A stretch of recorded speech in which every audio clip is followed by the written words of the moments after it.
it's hard to calm the nerves. So for me, the worst part about Origin Day is waiting around till 8:15.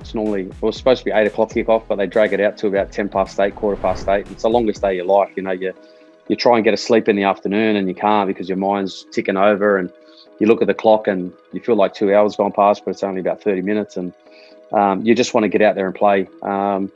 But for me, when it came to Origin, it was all about making sure my preparation was right. I always had a checklist of what I wanted to do during the week, and if I ticked every box, that gave me confidence, knowing that I'd done everything I could, and then after that, the result would take care of itself, and my performance would take care of itself. But I didn't want to, come kick-off time, have any regrets about my preparation. I knew if I prepared well, that was going to give me the best chance of performing well, and that's what gave me confidence going out onto the Origin field that night. It's pretty heartbreaking at times. As I mentioned earlier, we got so close so many times, and everyone will remember that side for how great they were.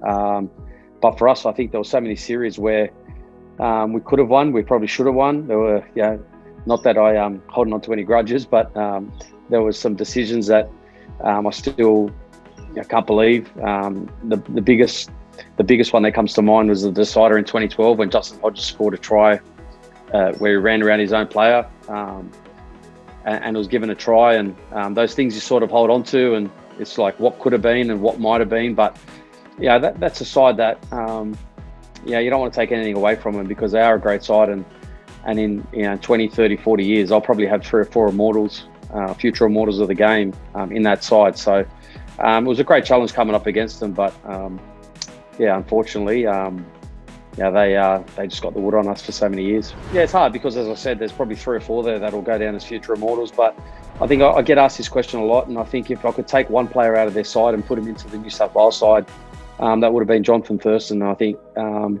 if you take JT out of that side and put him in our side, I think we probably would have won 4 or 5 series out of that 8. And the thing about Thurston is he was so good at nailing the moments, the Origin moments, and sometimes they're little moments, but the little moments are the biggest moments in Origin, and he always just seemed to come up with the right play at the right time, and that's he was a thorn in our backside for many years. So I'd have to say he was probably their best player, and for us the toughest to come up against.